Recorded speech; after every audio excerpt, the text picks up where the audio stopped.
Agora conta da Márcia Carvalho. Você trabalhou com ela até os 13 anos. Isso, trabalhei com ela cerca de 1 ano, ali todo dia junto com ela, então eu sou também, falo que abençoado por isso, a gente viveu momentos únicos nesse tempo, e eu falo que assim, ela que de certa forma me mostrou para a sociedade. Ela era uma pessoa muito conhecida, Sim. E como eu estava sempre ali do lado dela, eu fui também aproveitando e sendo reconhecido. Aí eu já estou falando assim da minha vida. Não, fica em paz, vambora, bate papo. Aí quando eu estava com 14 anos, foi ali início de 2011, eu já tinha saído da Márcia por questões assim que eu queria focar um pouco mais nos estudos. E aí eu recebi uma ligação em janeiro da Ângela, do Vaifro. A Ângela, sim. Isso, ela na época ainda era o Colégio ABC Júnior, e foi por conta do fato de eu saber pintar. Por conta do artesanato, né? Ela falou, eu tô com umas ideias aqui para a escola, eu acho que você é a pessoa certa, me indicaram o seu nome. E eu fui lá trabalhar para ela, e no primeiro dia já de trabalho, ela me propôs que eu estudasse e trabalhasse no colégio. Que legal. Então eu estudava de manhã e no contraturno eu trabalhava. Isso você estava em qual série? 8ª série. 8ª série. 8ª série. Foi o meu primeiro assim, emprego oficial depois da Márcia Carvalho, né? Então eu estudava de manhã, trabalhava à tarde. Nós ficamos nisso por até 2013. Então foram acho que 4 anos, no total assim, inteiros 4 anos. E também foi ali que eu descobri a minha vocação para a escola, para a sala de aula. Eu sempre também, quando criança, já ajudava alguns amigos a estudar, fui catequista também, que eu falo que isso ajuda muito. Com certeza, eu também fui. Olha que loucura. Foi só 1 ano, mas eu participei também. Olha que legal.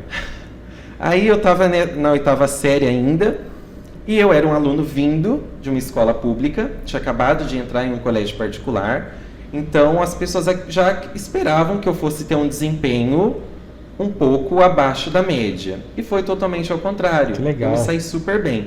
Isso trabalhando também. Então, o pai de um aluno que estudava comigo, de um amigo meu, falou, você estuda, trabalha e você consegue bem.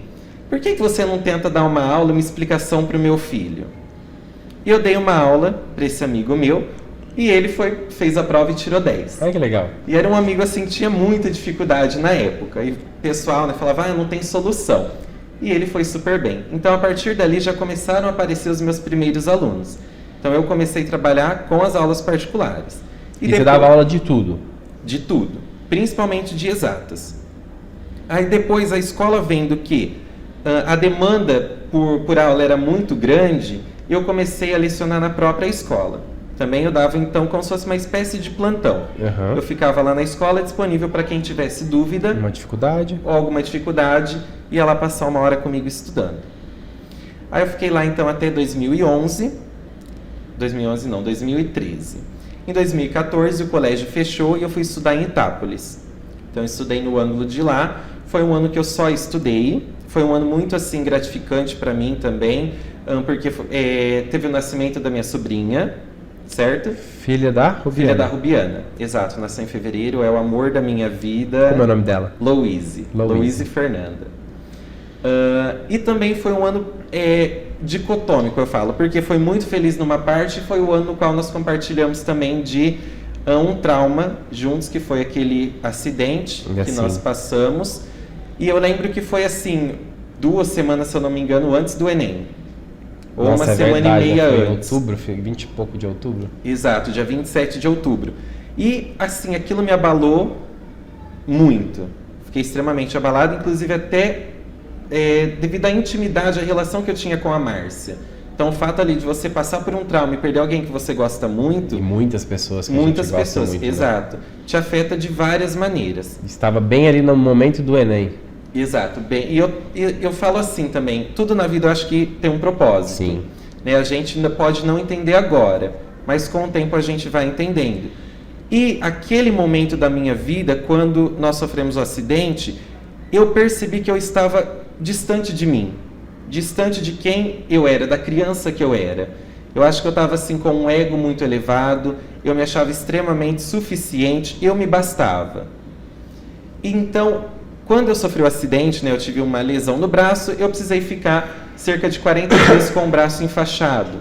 E ali eu vi o quanto eu dependia das pessoas, o quanto as pessoas faziam falta na vida da gente. Ninguém é sozinho, ninguém consegue ser o tempo todo sozinho, estar o tempo todo sozinho. Então hoje eu entendo isso. E aí, 2014, então, finalizei o terceiro, consegui me aprovar na faculdade e até então eu já tinha decidido fazer engenharia. Mas na 8ª série eu conheci um professor, senhor Mário Marcondes, de Novo Horizonte. A gente chamava ele de seu Marinho. E ele sempre falou para mim, você tem que ser médico. Você precisa ser médico, você nasceu para isso. E para mim ser médico era algo que estava muito longe da minha realidade. Longe da nossa, né, do alcance. Exato, longe do alcance. Eu pensava na questão, assim, para ser sincero, como ninguém na minha família ainda tinha estudado, eu não tinha muito conhecimento de como funcionava vestibular, uma universidade pública, ou até mesmo as particulares, mas eu sabia que eu ia me formar. Eu ainda estava um pouco perdido. E aquilo sempre ficou ali ressoando. A sementinha estava plantada, estava plantada. Estava plantada. Eu tinha muitas referências de bons médicos, porque a minha avó já era de idade, e eu vi o trabalho que os médicos faziam e eu pensava, eu também poderia fazer isso, eu poderia salvar vidas também. Porque a cada vez que eles salvavam a vida da minha avó, dava conforto para ela, eu me sentia bem. Legal. Então eu pensei, eu quero poder proporcionar isso para as pessoas também. Mas com aquele medo de pensar, a medicina é algo que está muito longe do meu alcance, eu pensei, vou seguir na engenharia. Eu tinha um bom desempenho na parte de exatas, né?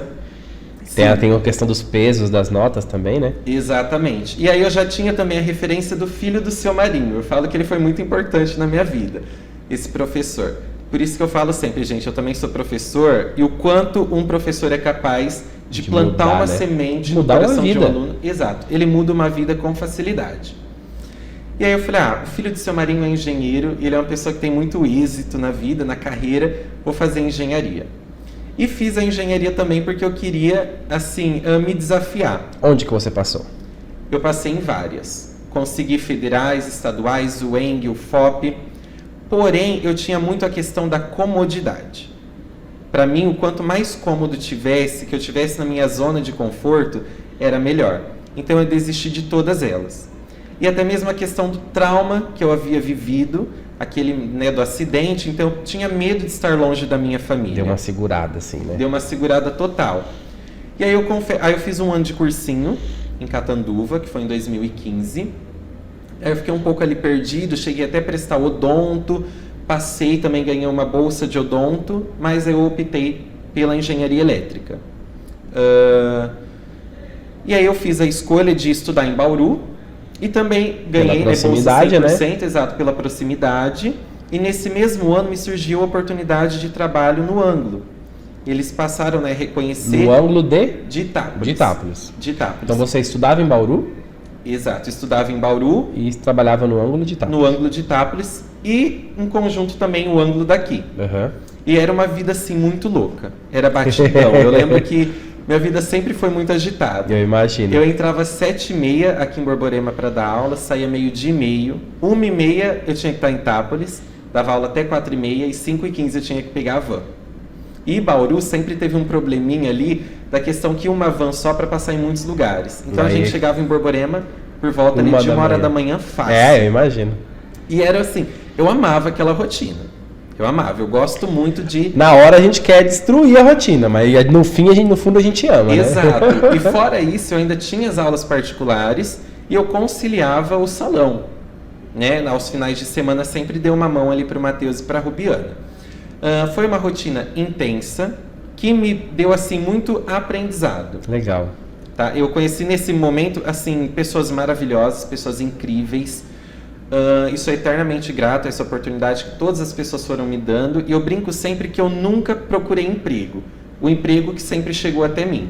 Então eu sou extremamente grato. Mas isso é porque você sempre se destacou em tudo que você fazia, aí o emprego aparecia. Eu sempre tentei dar o meu melhor de mim. O melhor que eu podia fazer naquele momento, eu fazia. Nunca me dava pela metade. Então fui muito feliz nesse período. Aproveitei intensamente os 5 anos da faculdade. O último ano nós não estávamos juntos por conta da pandemia, mas os 4 anos que eu estive em Bauru foram anos assim maravilhosos, que eu pude aproveitar, fiz amizades incríveis, pessoas que eu vou carregar para o resto da minha vida. Aí eu me formei ali naquele período de pandemia, 2020, e o mundo estava caótico, uma loucura. Então você se formou em engenharia elétrica? Me formei em engenharia elétrica e junto, paralelo, fiz também a pedagogia. Fiz a pedagogia para poder... Via EAD? Via EAD, exato, para poder ficar como professor titular das aulas que eu dava na época. Legal, legal. Então eu lecionava aqui em Borborema. Em Itápolis eu dava somente plantões de exata, em Borborema eu fui professor de desenho geométrico, física, robótica e laboratório. Muito legal. Sim, eu amava. Eu amo trabalhar com crianças, mas o meu forte era ali com os adolescentes. Acho que pela questão da linguagem, né? Então a gente acaba criando uma didática que eles gostam e curtem. Será que a nossa geração somos eternos adolescentes? Cara, eu acho que sim. Porque a gente se diverte como eles, né? A gente se diverte, exato. E eu falo que o professor, ele nunca envelhece. Quando ele quer, ele nunca envelhece. Porque aquela troca diária de experiência, né? Você está sempre antenado. Você está o tempo todo em volta daquela geração. Então você envelhece por opção mesmo, né? Exato. Que legal. E aí, você terminou a engenharia? Isso, terminei ele naquele cenário onde o mundo estava de ponta cabeça. Como é que foi a pandemia para você? Olha, a pandemia para mim foi um momento onde eu me conectei mais com a minha família e eu pude aproveitar mais a minha família. Porque como eu falei, a rotina corrida, eu não parava em casa. Eu tinha ali meia hora de almoço com eles.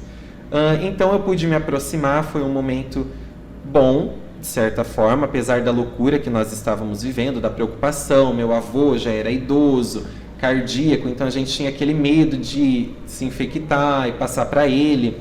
Mas foi um momento assim de autoconhecimento também, um momento de reflexão. Foi nesse momento até onde eu passei a procurar ajuda psicológica e eu fui descobrindo algumas coisas em mim e melhorando cada vez mais a minha parte intelectual, a minha parte psicológica. Você pegou Covid alguma vez durante a pandemia? Eu tive Covid 3 vezes. 3 vezes? 3 vezes. Goleiro, hein? Dá pra pedir música no Fantástico.